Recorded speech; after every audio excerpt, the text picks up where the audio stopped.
As far as the last class, we are discussing about the multiprocessor system, है ना?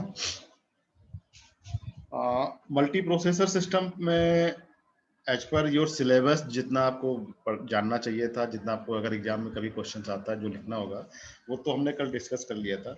एक चीज थोड़ा सा और डिस्कस कर लेते हैं। आप लोगों ने थर्ड सेमेस्टर में कंप्यूटर ऑर्गेनाइजेशन पढ़ रखा है सबने, है ना? Yes sir. मेमोरी हायरार्की पढ़ी थी ना उसमें?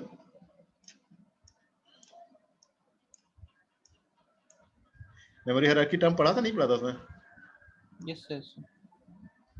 Registers, cache, primary memory, secondary memory, यही होता है ना? Yes sir. Secondary memory. चलो, फॉर द टाइम बीइंग हम मान लेते हैं कि हमारे पास जो मेमोरी का लेवल है, उस लेवल में रजिस्टर्स को हमने बिल्कुल, चूंकि सीपीयू के पास होते हैं, उनको अलग कर दिया। कैश है मेरे पास, प्राइमरी मेमोरी है और सेकेंडरी मेमोरी है। ठीक, ये तीन चीजें हैं। हालांकि रजिस्टर्स भी होता है, रजिस्टर्स को हम कंसीडर नहीं कर रहे हैं अभी, ठीक है? नाउ थोड़ा ध्यान से समझने की कोशिश करना। मल्टी प्रोसेसर सिस्टम में हमने बताया था कि नंबर ऑफ सीपीयू, जैसे एक CPU, 2, 3, 4 and so on, N number of CPUs किसी एक ही टास्क पे अपनी सर्विसेज को प्रोवाइड करते हैं, सो दैट उसकी इफिशियंसी बढ़ जाती है। इफिशियंसी बढ़ती है तो थ्रूपुट बढ़ जाता है ना? और अगर मान लो इनमें से कोई एक सिस्टम फेल भी हो जाता है, तो बाकी के जो रिमेनिंग सिस्टम्स है उस टास्क को कोप अप कर लेते हैं। ठीक है? नाउ ये एक दूसरे से कम्युनिकेट कैसे करते हैं? भाई अगर मान लो CPU 1 को CPU 2 से या 3 से या 4 से कम्युनिकेट करना है, तो कम्युनिकेट कैसे करते हैं?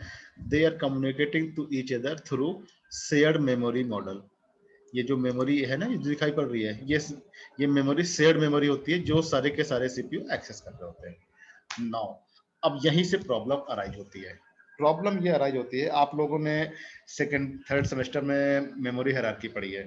आपको पता है कि मान लो हमें सेकेंडरी मेमोरी में कोई मेरा एक डेटा पड़ा है एज इक्वल टू 5। ठीक, एज इक्वल टू 5 एक डेटा पड़ा हुआ है, और मुझे करना क्या है, ए में एक का इंक्रीमेंट करना है। तो कोई भी क्लास का बंदा मुझे समझाएगा क्या क्या प्रोसेस होगा?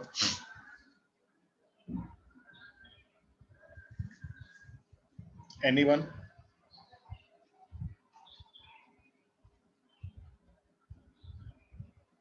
कोशिश करो, गलत गलत कुछ भी बताओ, हम लोग डिस्कस तो करेंगे बाद में ना। सर एक इंक्रीमेंट कर देंगे आर में, आर मतलब R equal to R plus 1। नहीं नहीं भाई, मेरा क्वेश्चन ये है कि इंक्रीमेंट का पूरा प्रोसेस क्या होगा? जो डेटा आपका है एज इक्वल टू 5, ये सेकेंडरी मेमोरी में पड़ा हुआ है। अब इंक्रीमेंट का प्रोसेस क्या होगा?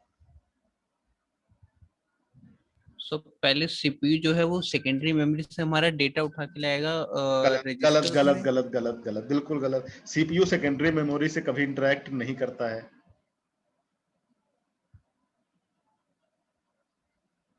भाई। हर कोई अपने नियरेस्ट देखता है ना, तो सीपीयू पे सबसे नियरेस्ट कौन होता है? सेकेंडरी मेमोरी होती है क्या? Sir cash. कैश होता है सर। कैश होता है, बिल्कुल एग्जैक्टली। तो वो सबसे पहले कैश में ढूंढेगा डेटा, उसको कैश में तो मिलेगा नहीं, यस है ना? है, कैश में नहीं मिलेगा, तो वो क्या करेगा, फिर अपने एक लेवल नीचे और जाएगा, है ना? यानी वो प्राइमरी मेमोरी में आया, यहाँ पर भी डेटा उसको नहीं मिला, फिर वो एक लेवल नीचे और जाएगा, फिर वो सेकेंडरी मेमोरी में आएगा। अब यहाँ तो डेटा मिल ही जाएगा, बिकॉज इसका साइज इतना ज्यादा है, सब कुछ यहाँ अवेलेबल रहता है, तो डेटा यहाँ मिल गया।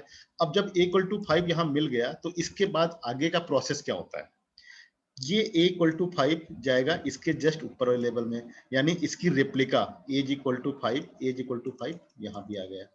ठीक, अब इसके ऊपर वाले लेवल में एज इक्वल टू 5 यहाँ पर भी आएगा, है ना? एज इक्वल टू 5, यानी जो एज इक्वल टू 5 की रिप्लिका थी वो सारे लेवल्स में मेंटेन हो गई। यही तो होता है, या किसी का कोई कुछ पॉइंट डिफर कर रहा है? जहां पर मेरे स्टेटमेंट से एग्री मत होना, तुरंत करना कि नहीं यहाँ पर गलत हो रहा है। एग्री है सर। Agree, okay. नाउ कैच में एज इक्वल टू 5 पहुंच गया। अब सीपीयू क्या करेगा, हमने रजिस्टर को इग्नोर कर दिया था, तो हम, हालांकि रजिस्टर्स भी होते हैं, हमने रजिस्टर को इग्नोर कर दिया था, तो अब क्या होगा, सीपीयू क्या करेगा, कैश से डेटा उठाएगा, डेटा कैश से उठाया, ऑपरेशन क्या करना था, इंक्रीमेंट करना था। इंक्रीमेंट क्या है, अर्थमेटिक ऑपरेशन है, यानी सीपीयू इसको परफॉर्म करेगा। तो सीपीयू ने क्या किया, एज इक्वल टू 5 को एज इक्वल टू 5 प्लस 1 कर दिया, यानी एज इक्वल टू 6 हो गया। यही तो होता है। नाउ अब समस्या क्या आएगी, अगर मेरा सिस्टम, अब देखो तुमको ये चीज क्लियर है ना, सीपीयू ने एज इक्वल टू 6 कर दिया, इस कैच में ए की वैल्यू क्या है, 6 और प्राइमरी मेमोरी और सेकेंडरी मेमोरी में ए की वैल्यू क्या है, 5 5। अगर मेरा ये सिंगल प्रोसेसर सिस्टम होता, अगर मेरा ये सिंगल प्रोसेसर सिस्टम होता, तो ये क्या करता, हर बार एक ही सीपीयू आता, और जब जब उसको दोबारा अगर मान लो ए की वैल्यू एक्सेस करनी होती, भाई ये ऑपरेशन हो गया, इसके बाद 5 मिनट बाद फिर से सीपीयू ने बोला कि मुझे जो है ए में फिर से 1 प्लस 1 करना है, तो वो सीपीयू क्या करेगा, फिर से ए की वैल्यू को एक्सेस करेगा, और वो ए की वैल्यू उसको कहां से मिलेगी, जो अपडेटेड वैल्यू है, अपडेटेड वैल्यू उसको कैच से मिल जाएगी, भाई ए इक्वल टू 6 है ना यहाँ पर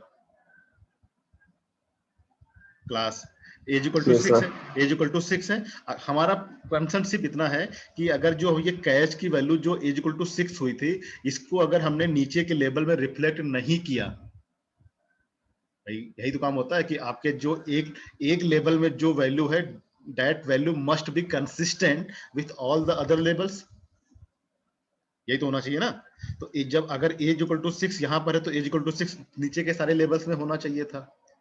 अगर मान लो इनकेस हम भूल भी गए, हमने अपडेट नहीं किया, तो भी क्या, अगर ये सिंगल प्रोसेसर सिस्टम होता, तो दोबारा जब सीपीयू आता, तो ये करता क्या, अपने सबसे नियरेस्ट लेवल से डेटा को एक्सेस करता, और नियरेस्ट लेवल है कौन सा, कैच, तो अगेन इसको एज इक्वल टू 6 ही मिलता, चाहे डेटा नीचे अपडेट हुआ होता चाहे ना अपडेट हुआ होता, यानी इसको करेक्ट वैल्यू मिलती है ना। लेकिन अगर यही मल्टी प्रोसेसर सिस्टम, जो कि मेरा ये टॉपिक था, अगर ये मल्टी प्रोसेसर सिस्टम है, और उस केस में क्या होता है, नंबर ऑफ सीपीयूज हैं, तो जब नंबर ऑफ सीपीयू है, तो माइट बी पॉसिबल, भाई ये सीपीयू क्या कर रहे हैं, एक दूसरे से इंटरेक्ट कैसे कर रहे हैं, इस शेयर्ड मेमोरी के थ्रू, शेयर्ड मेमोरी मतलब ये सेकेंडरी मेमोरी है ना। भाई मल्टी प्रोसेसर का जो एक्चुअल डायग्राम होता है, ऐसा होता है कि एक ये मान लो आपका सीपीयू हो गया, और हर सीपीयू की एक लोकल कैच होगी, लोकल कैच, ऐसे ही दूसरा सीपीयू, उसकी लोकल कैच, तीसरा CPU, and so on, and they all are the local cache are connected through a shared memory. ऐसा कुछ डायग्राम होता है मल्टी प्रोसेसिंग सिस्टम का, ठीक है। नाउ अब अगर मेरा ये शेयर्ड मेमोरी का एग्जांपल है, और मैंने क्या किया, इसी एग्जांपल को मैं आगे कंटिन्यू करता हूं कि एज इक्वल टू 6 कैच में है, बाकी जगह पर एज इक्वल टू 5 है। नाउ जिस समय ये ऑपरेशन हुआ था, as equal to A plus 1, और ये वैल्यू नीचे के लेवल में रिफ्लेक्ट होती, उससे पहले, मतलब ये ऑपरेशन हुआ और रिफ्लेक्ट, ये वैल्यू नीचे के लेवल में रिफ्लेक्ट होने के पहले, मतलब इस ड्यूरेशन के बीच में अगर कोई दूसरा प्रोसेसर आता और वो ए की वैल्यू को एक्सेस करता, तो उसको वैल्यू क्या मिलती, 5 एग्जैक्टली, बिकॉज वो एक्सेस कहां करता, मेमोरी से, मेमोरी में तो अभी वैल्यू क्या है 5, जबकि एक्चुअल में वैल्यू 6 हो चुकी है, लेकिन ये 6 की वैल्यू अभी यहां पर अपडेट नहीं की गई है ना। तो अगर दूसरा कोई प्रोसेसर आता, तो इसको वैल्यू मिलती ओल्ड वाली, जैसे आप लोगों ने शायद पढ़ा होगा डर्टी रीड या कैसे कुछ पढ़ा होगा अपने सीओ में, तो ये वैल्यू उसको मिलती ओल्ड वाली। तो अब प्रोसेसर क्या करेगा, अगर कोई सीपीयू 3 मान लो आया था, उसने एज ए की वैल्यू को एक्सेस करता, तो उसको वैल्यू मिलती 5, और इस पे अगर वो ऑपरेशन करता +1 का, तो इसको वैल्यू मिलती 6, जबकि 6 ऑलरेडी हो चुका था। एक्चुअल में यहाँ पर 6 की वैल्यू 6 होनी चाहिए थी, और जब इसे +1 करता तो वैल्यू होनी चाहिए थी 7। तो ये मेरा डेटा इनकंसिस्टेंट हो जाएगा, ठीक है। और इस प्रॉब्लम को बोलते हैं कैच कोहेरेंसी, ये एक हार्डवेयर प्रॉब्लम होती है, ठीक है। इसीलिए जनरली क्या होता है, जब भी किसी शेयर्ड आइटम को एक्सेस कर रहे होते हैं, तो जिस भी टाइम उस बंदे को कोई भी एक शेयर्ड आइटम को जब भी कोई बंदा एक्सेस करता है, तो उस पर एक लॉक लगा दिया जाता है। जितनी देर वो बंदा एक्सेस करेगा, एक्सेस करने के बाद जब फाइनल अपडेट कर देगा तभी उस लॉक को रिलीज करते हैं। फिर जब वो एक बार लॉक रिलीज हो जाएगा उसके बाद कोई दूसरा बंदा उस वैल्यू को एक्सेस कर पाएगा। ठीक है, तो हमारा फिर मेन कंसर्न था आपको कैच कोहेरेंसी बताने का, कि कैच कोहेरेंसी में हमारी मल्टी प्रोसेसिंग सिस्टम में ही होती है और ये कि हार्डवेयर प्रॉब्लम है। और इसमें डेटा क्या होता है कि जो मेमोरी हायरार्की के डिफरेंट लेवल्स हैं वहां पे सेम डेटा की वैल्यू डिफरेंट डिफरेंट हो जाती हैं, जिससे क्या होगा कि अगर कोई दूसरा बंदा उस वैल्यू को एक्सेस करता है तो उसको इनकंसिस्टेंट वैल्यू मिलती है। ठीक है, and that is called the catch coherency. Now raise your questions if you have any doubts.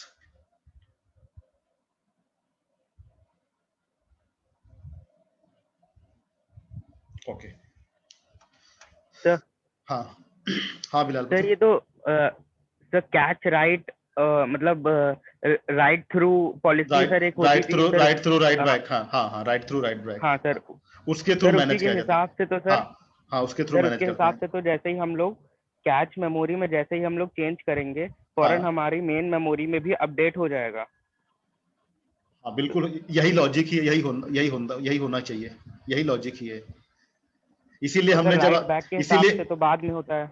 हाँ, इसीलिए हमने जब आपको ये स्टेटमेंट दिया था, हमने ये कहा था कि वैल्यू कैच में यहाँ पर अपडेट हो गई और इस यहाँ पर अपडेट हो गई और उसके नीचे के लेवल में अपडेट होने से पहले उसके बीच का जो ड्यूरेशन है अगर उसमें कोई बंदा एक्सेस करता है तो उसको इनकंसिस्टेंट मिलेगा।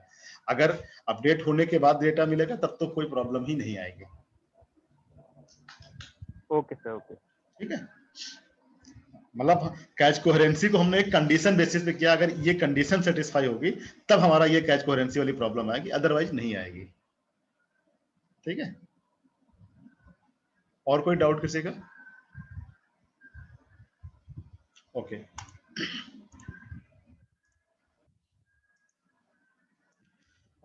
नेक्स्ट टॉपिक आपका है distributed operating system. And distributed से पहले हम नेटवर्क ऑपरेटिंग सिस्टम बता देंगे, इसके बाद फिर डिस्ट्रीब्यूटेड बनाएंगे। Network operating system, network, computer network जानते हो क्या होता है?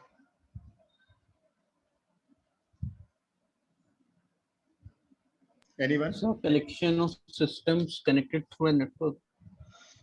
कनेक्टेड थ्रू अ नेटवर्क, ठीक है, कुछ हद तक सही है। चलो तुम्हारी डेफिनेशन को थोड़ा सा हम और जो है इम्प्रूव करने की कोशिश करते हैं। मान लो मेरे पास एक ये सिस्टम है, एक ये सिस्टम है। जरूरी नहीं सिस्टम हो, ये नोट्स भी हो सकते हैं, आपके मोबाइल्स भी हो सकते हैं, कंप्यूटर भी हो सकते हैं, डेस्कटॉप, कुछ भी हो सकते हैं, है ना। Interconnection of two nodes, interconnection of two nodes via some communication line. अब वो कम्युनिकेशन लाइन आपकी वायर्ड मीडियम भी हो सकती है, वायरलेस भी हो सकती है। जरूरी थोड़ी, अगर मान लो आपने ब्लूटूथ से दो सिस्टम को कनेक्ट कर रखा है या दो मोबाइल कनेक्ट कर रखा है तो ये भी तो नेटवर्क ही तो हुआ ना। आप डेटा ट्रांसफर करते नहीं हो, आप शेयरेट से फाइल ट्रांसफर करते हो ना। एक मोबाइल से दूसरे मोबाइल पर जब फेरेट से मोबाइल डेटा ट्रांसफर करते हो तो भाई वो भी क्या एक टाइप का नेटवर्क का एग्जांपल है।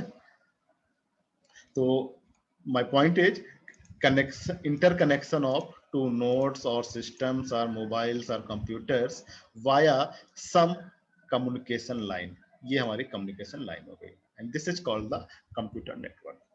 Now computer network basically क्या है कि इसका यूज क्यों करते हैं। अगर नेटवर्क हमारे पास ना हो तो भाई क्या होगा, हमारी जो फाइल शेयरिंग वाला कॉन्सेप्ट है वो नहीं हो पाएगा। रिसोर्स शेयरिंग वाला कॉन्सेप्ट क्या है, नहीं हो पाएगा।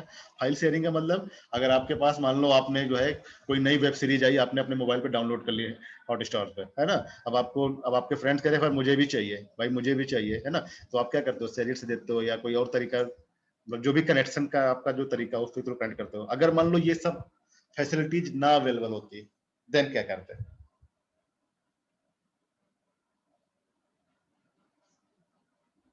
तब क्या कोई ऑप्शन था आपके पास डेटा ट्रांसफर करने का?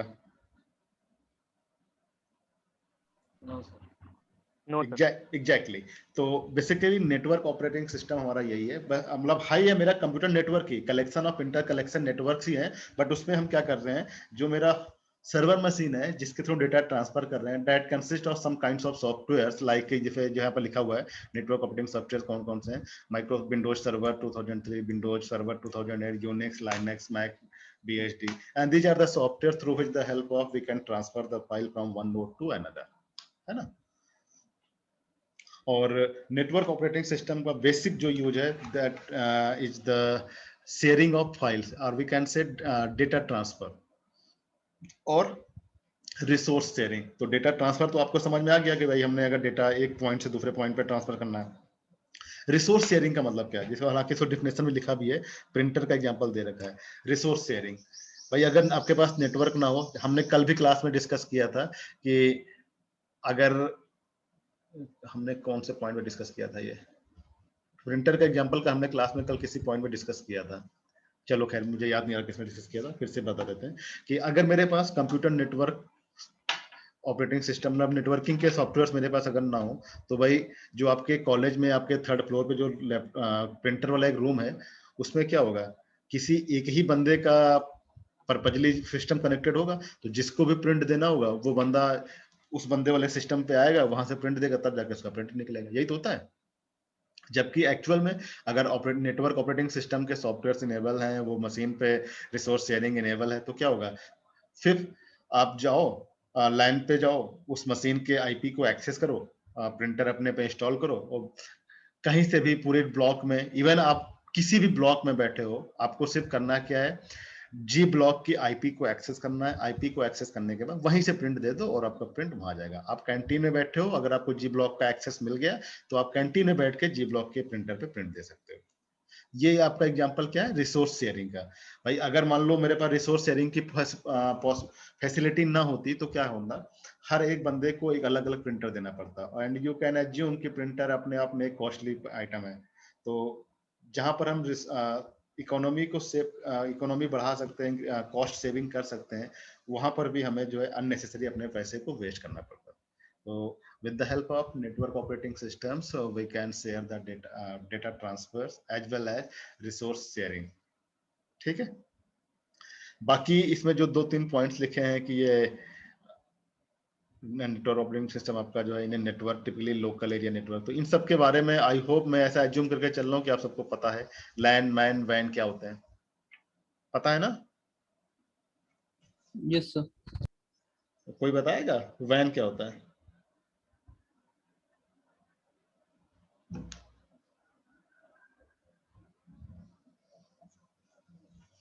क्लास इंटरेक्टिव रखा करो, जब पूछे तो तुरंत बताया करो. सो वैन एक टाइप ऑफ नेटवर्क है जो कि हमारे कुछ मेट्रोपॉलिटन नेटवर्क्स को एक साथ जोड़ता है. मेट्रोपॉलिटन, ठीक है, सही है, बिल्कुल सही है. वैसे इसका फुल फॉर्म क्या होता है? सब wide area network. Wide area network, okay. एक मेरा क्वेश्चन है आप लोगों के लिए, कल क्योंकि ट्यूटोरियल क्लास है तो हम उसमें डिस्कस भी करेंगे. एक पॉइंट है, आपने साइबर कैफे, खैर अब तो काफी कम हो गए हैं, हम लोग के टाइम पे साइबर कैफे ही होते रहते थे क्योंकि तब तो इतने सिस्टम किसी के पास नहीं होते थे. इंटरनेट और इंटरनेट, इन दोनों में डिफरेंस क्या है? स्पेलिंग दोनों की सेम है, एक में कैपिटल आई है, एक में स्मॉल आई है. इंटरनेट एंड इंटरनेट, ठीक है. मेरा क्वेश्चन समझ गया ना? मैंने पूछा है इन दोनों में डिफरेंस क्या है. Both have the same pronunciation, same spelling, internet. One is starting from the capital I and another one is starting from the small I. ठीक है. इसका आंसर हम लोग मेरी एक्सपेक्टेशंस होगी आप लोगों में से कोई एक बंदा मुझे इसका आंसर कल की क्लास में करे.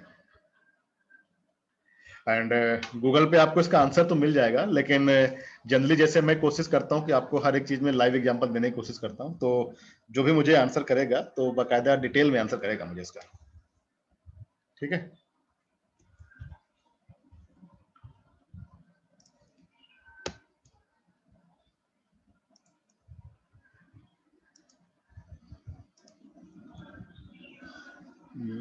डिस्ट्रीब्यूटेड ऑपरेटिंग सिस्टम कहा गया था. तो नेटवर्क के बाद हमारा आता है डिस्ट्रीब्यूटेड ऑपरेटिंग सिस्टम. तो बेसिकली नेटवर्क और डिस्ट्रीब्यूटेड सिस्टम में एक छोटा सा एग्जांपल है, बाकी मोर और लेस दोनों सेम होते हैं. Same in the sense distributed system is a kind of computer network, but the only difference is it is transparent to the users. भाई कंप्यूटर नेटवर्क में क्या होता है, आपको पता है कि आपके सामने वाला बंदा कौन आपके सिस्टम को एक्सेस कर रहा है। लाइक अगर आप मान लो किसी लैब में बैठे हो, आपने देखा होगा लैब में सारे के सारे सिस्टम एक दूसरे से कनेक्टेड हैं लाइन वायर के थ्रू, है ना, या चारों लैब में से कनेक्टेड है। G307 में बैठा कोई बंदा G305 में बैठे बंदे को मतलब देख सकता है कौन बंदा एक्सेस करने जा रहा है। डिस्ट्रीब्यूटेड सिस्टम में क्या होता है, they are the transparent to the users. एक यूजर को पता नहीं होता दूसरा कौन सा यूजर जो है आपके सिस्टम को एक्सेस कर रहा है। Like for example if we take the example of railway reservation system. Railway reservation system में क्या होता है कि भाई मान लो IRCTC का ये सर्वर है, ठीक है, अगर डिस्ट्रीब्यूटेड सिस्टम का एग्जांपल ना होता, मैं पहले ये डिस्कस कर रहा हूं, अगर डिस्ट्रीब्यूटेड सिस्टम ना होता तो क्या होता। ये मेरा IRCTC का सर्वर है जहां से मेरे टिकट्स बुक होंगे, ठीक है। अब जिसको भी टिकट कराना होगा, जिसको भी रिजर्वेशन कराना है, वो क्या करेगा, जहां कहीं भी IRCTC का सर्वर रखा होगा, मान लो ये लखनऊ में रखा है, जस्ट फॉर एग्जांपल ये लखनऊ में रखा है, लखनऊ के चारबाग में रखा हुआ है, ठीक है। वो बंदा आएगा लखनऊ के चारबाग में, यहाँ पर लाइन में लग गया, यहाँ से अपना टिकट कराएगा। अब अगर कोई बंदा बाराबंकी का है, वो कहाँ पे टिकट कराएगा, भाई जब सर्वर एक ही जगह पर है, डिस्ट्रीब्यूटेड की कोई फैसिलिटी अवेलेबल नहीं है, वो भी लखनऊ के चारबाग में ही तो आएगा टिकट कराने। वो भी आया, वो भी लाइन में लग गया। कानपुर का बंदा आया, हरदोई का बंदा आया, बरेली का आया, दिल्ली का आया, गाजियाबाद नोएडा का आया, and so on and so on and so on. And you can assume कि ये लाइन कितने किलोमीटर की लंबी होने वाली है। I hope you are getting my point what I'm trying to say. Yes sir. जब आपको पता है कि आपकी कोई एक स्पेसिफिक टास्क किसी एक ही पोजीशन, एक ही पर्टिकुलर लोकेशन से सॉल्व होगी, तो भाई सारे के सारे लोग वहीं तो आएंगे टिकट कराने के लिए, है ना। और अगर सारे के सारे लोग वही टिकट कराने के लिए आएंगे, तो नाउ यू कैन एज्यूम कि भाई जब तत्काल टिकट 9 बजे खुलता है, सॉरी 10 बजे खुलता है, विद इन 5 मिनट्स आपकी पता नहीं तत्काल के सारी seats with in 5 minutes book हो जाती हैं। तो यू कैन एज्यूम कि नॉर्मली ये जो लाइन है ये कितने किलोमीटर की लंबी होने वाली है। हो सकता है ये लखनऊ से लेकर गाजियाबाद तक की लंबी लाइन हो, और जो बंदा सबसे लास्ट में होगा, क्या वो टिकट कराएगा?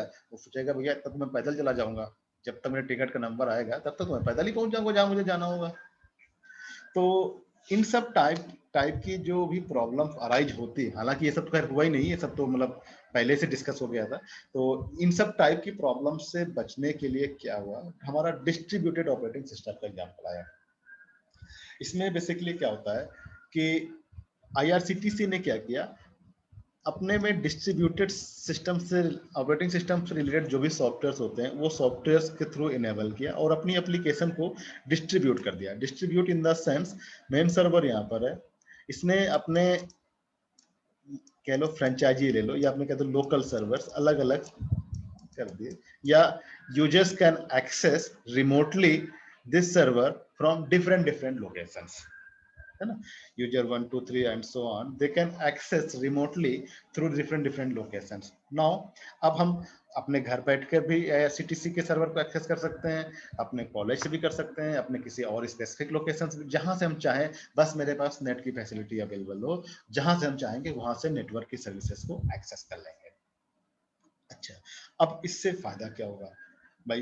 देखो सबसे पहला पॉइंट लिखा है speed up the exchange of data. Speed up कैसे होगा भाई? एक आपकी लाइन लगी थी लंबी सी, उस लाइन से डेटा को, उस लाइन से टिकट को बुक कराना है, या आप जिस पर्टिकुलर लोकेशन में बैठे हैं वहां पे डेटा को एक्सेस करना है। सिंपल सी बात है भाई, अगर आप डिस्ट्रीब्यूटेड सिस्टम की एप्लीकेशंस को यूज करके एक पर्टिकुलर किसी भी रैंडम लोकेशन से बैठ करके टिकट कर ले पा रहे हैं, तो आपका जो डेटा का एक्सचेंज होगा स्पीड हो जाएगा, स्पीड अप हो जाएगा, है ना। If one site fails in distributed system, the remaining sites can be potentially continue. Again same बात है कि भाई अगर मान लो कोई एक यूजर, मान लो जिसे मेरे घर पे नेट नहीं आ रहा है, मैं सर्वर की सर्विसेज को एक्सेस नहीं कर पा रहा हूँ, तो इसका मतलब थोड़ी ना होगा कि भाई कोई और टिकट नहीं बुक कर पा रहा होगा। बाकी जिनके पास फैसिलिटीज अवेलेबल होंगी वो तो अपना कर ही पा रहे होंगे। तो किसी एक सिस्टम के डाउन होने से भी उसकी वर्किंग पे कोई इफेक्ट नहीं पड़ेगा। Better services to the customer, ये तो एक डिप्लोमेटिक पॉइंट है कि भाई जब आपका स्पीड अप बढ़ेगा तो सर्विसेज तो कस्टमर को बेटर मिलेंगी। और वी कैन से जहां भी कस्टमर को अपना जो है कंफर्ट लेवल थोड़ा सा ज्यादा दिखता है, वो कहता है भाई सर्विस बढ़िया है इसकी, यही तो होता है। Reduction of the load on the host computer, भाई एक सिंगल कंप्यूटर पूरा पूरा लोड नहीं आएगा, जब अलग अलग लोकेशन से एक्सेस कर रहे हैं तो होगा क्या भाई, डेटा पे अलग अलग जो उसका लोड है वो भी डिस्ट्रीब्यूट हो जाएगा। Now next point is reduction of delay. Reduction of delay भी आपका डिक्रीज हो जाएगा, बिकॉज जब एक सिंगल सिस्टम पे लोड जब आपका कम हो गया तो load is directly proportional to delay, जितना ज्यादा लोड होगा डिले उतना ज्यादा होगा, तो जब लोड कम हो जाएगा तो बाय डिफॉल्ट डिले में रिडक्शन तो आ ही जाएगा। क्लियर?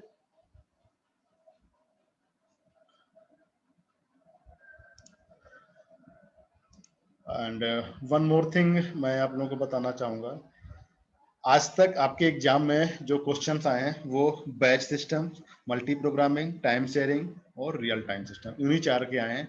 बट मैंने ये बता दिया है, डिस्ट्रीब्यूटर भी बता दिया है और नेटवर्क ऑपरेटिंग सिस्टम भी बता दिया है, जान लो क्या होता है। लेकिन आपके क्वेश्चंस एग्जाम में, यूपीटीयू एग्जाम में से वही 4 के आते हैं। ठीक है,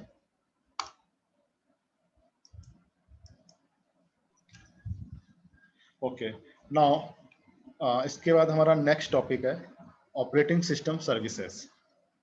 तो ऑपरेटिंग सिस्टम सर्विसेज में हमारे पास कुछ सर्विसेज हैं, उन सर्विसेज में क्या होता है उसके बारे में हम लोग एक एक पॉइंट डिस्कस कर लेते हैं। Like first one is program execution.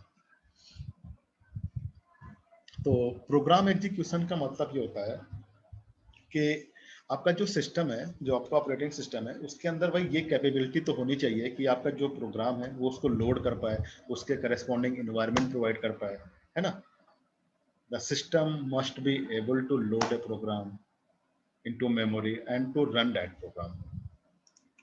तो बेसिक मेन कंसेप्ट सिर्फ इतना है प्रोग्राम एग्जीक्यूशन से रिलेटेड। ऑपरेटिंग सिस्टम सर्विसेज के पॉइंट ऑफ व्यू से अगर हम बात कर रहे हैं तो हमारा जो ऑपरेटिंग सिस्टम है वो इतना कैपेबल होना चाहिए कि हमारे प्रोग्राम को मेमोरी में लोड कर ले।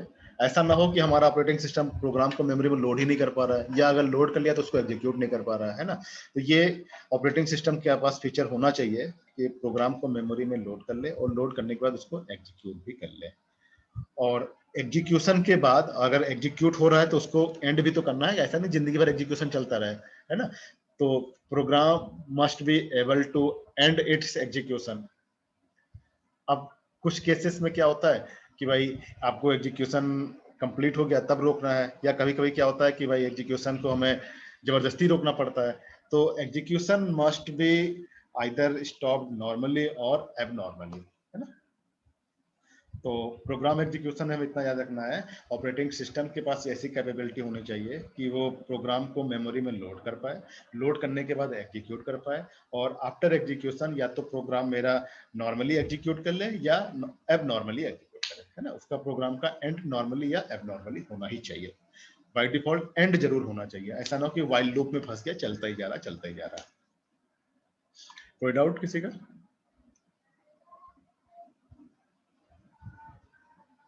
क्लास कोई डाउट? No sir. अच्छा क्लास, मेरी मीटिंग है आज अभी जो है 12:50 से, तो मैं दोबारा मीटिंग को क्रिएट नहीं करूंगा।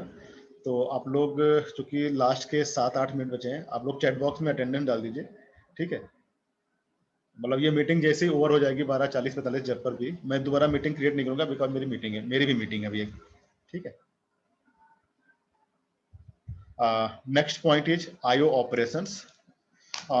आईओ ऑपरेशंस की अगर हम बात करें तो जो अभी आपका रनिंग प्रोग्राम जो एग्जीक्यूट कर रहा है, भाई जब एग्जीक्यूट करेगा तो उसको कुछ ना कुछ आईओ की रिक्वायरमेंट पड़ेगी पड़ेगी, है ना। अब वो आईओ क्या हो सकती है, कोई फाइल हो सकती है या कोई आईओ डिवाइस हो सकती है।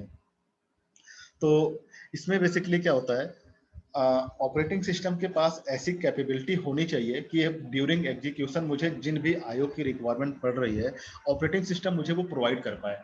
फॉर एग्जांपल, अगर मान लो मेरा कोई प्रोसेस एग्जीक्यूट कर रहा है एंड ड्यूरिंग एग्जीक्यूशन मुझे किसी ऐसे फाइल की रिक्वायरमेंट पड़ गई जो अभी करेंटली मेरे पास नहीं है, या ऑपरेटिंग सिस्टम को वो प्रोवाइड करना है, तो अगर मुझे ऑपरेटिंग सिस्टम वो फाइल को प्रोवाइड नहीं करेगा तो मेरा एग्जीक्यूशन तो हॉल्ट हो जाएगा, वहीं पर आगे कंटिन्यू नहीं कर पाएंगे, है ना। तो ऑपरेटिंग सिस्टम के पास ये कैपेबिलिटी होनी चाहिए कि whatever the required resources are required during execution, operating system must able to provide that particular IO devices.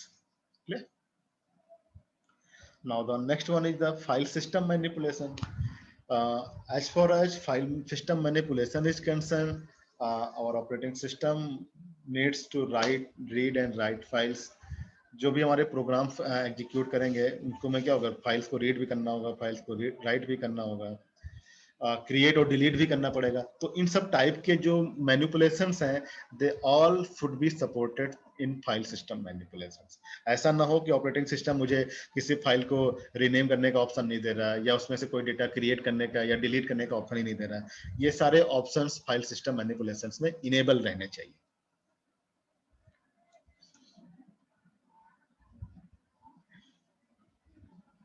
Now, next one is communication. As far as communication is concerned, जब भी कोई process needs to exchange any information with another process, तो basically ये जो communication होता है वो हमारा दो तरीके से होता है। भाई अगर मान लो दो प्रोसेस हैं, उनको एक दूसरे को इंफॉर्मेशन एक्सचेंज करना है, तो एक पॉसिबिलिटी क्या है, दोनों प्रोसेस एक ही सिस्टम पे हो, है ना, या दोनों प्रोसेस अलग अलग सिस्टम पे हो। तो अगर एक ही सिस्टम पे हैं तब तो भाई इजीली कम्युनिकेट कर लेंगे। अगर अलग अलग सिस्टम पे हैं तो क्या करेंगे, कंप्यूटर नेटवर्क के थ्रू एक्सचेंज करेंगे। और एक्सचेंज करने के दो तरीके होते हैं, एक होता है मैसेज पासिंग सिस्टम और एक होता है shared memory model. Shared memory के थ्रू मैसेजेस एक्सचेंज किए जाते हैं, कम्युनिकेशन किया जाता है, और एक मैसेज पासिंग सिस्टम के थ्रू कम्युनिकेशन किया जाता है। इन दोनों मॉडल्स को हम लोग यूनिट 2 में डिटेल में डिस्कस करेंगे, ठीक है। Now, next one is error detection. As far as error detection is concerned, तो ऑपरेटिंग सिस्टम आपका हमेशा अवेयर रहना चाहिए किस किस टाइप की पॉसिबल एरर्स हो सकती हैं, like divide by zero errors, या हार्डवेयर फेलियर्स, या लैक ऑफ प्रॉपर रिसोर्सेस। तो इन सब टाइप, या आपका जो है इलीगल एक्सेस ऑफ मेमोरी, कोई प्रोसेस ऐसा है जिसको जो एरिया एलोकेट किया गया था उसके अलावा दूसरे एरिया में जा रहा है ना। तो इन सब टाइप की जो भी पॉसिबल एरर्स हो सकती हैं, your operating system must be able to aware each and every time. Next one is resource allocation.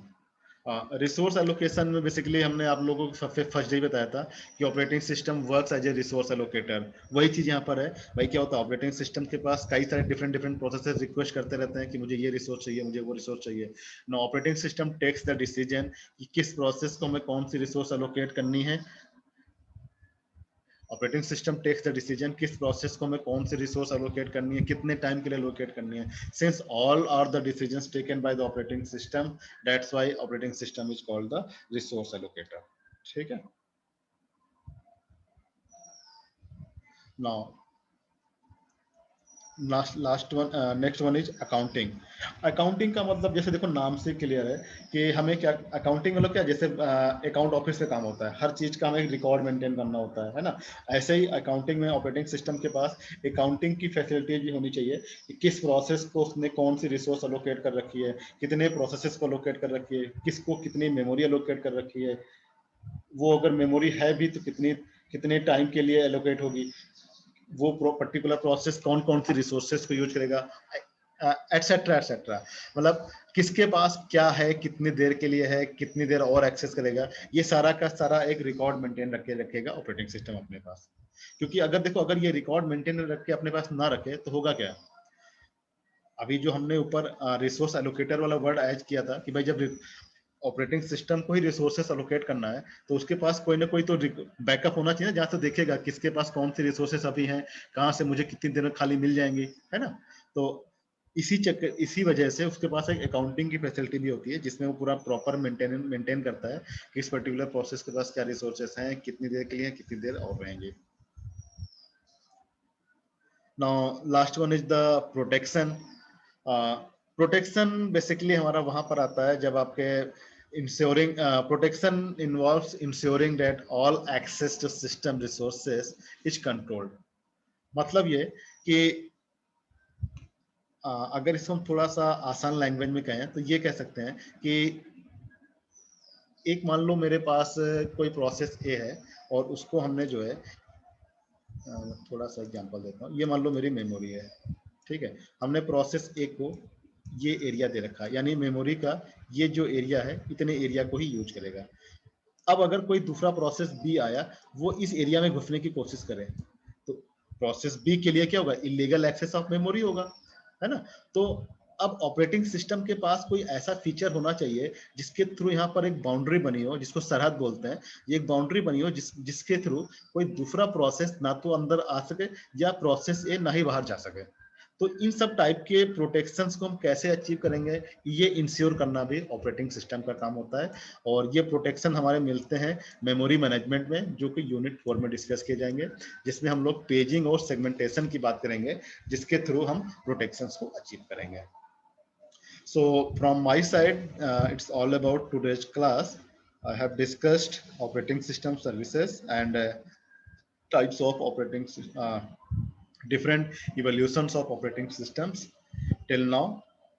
From the next class onwards, we will discuss the basic functions of the operating systems. Now class, if you have any doubts, please raise your questions.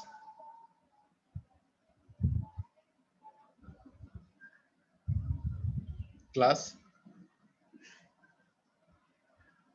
Okay, so आज की class का जो भी आपका time रह गया है, इसको हम नेक्स्ट क्लास में टेकअप कर लेंगे। डोंट वरी, आपका टाइम नहीं बर्बाद करेंगे किसी तरीके से भी। तो अभी फिलहाल मेरी मीटिंग है, तो मुझे थोड़ा जल्दी से क्लास को वाइंड अप करना पड़ेगा, ठीक है। जो भी आपका नेक्स्ट लेक्चर क्लास होगा, हम उसमें उसको टेकअप कर लेंगे। So from my side that's all for today. Thank you class.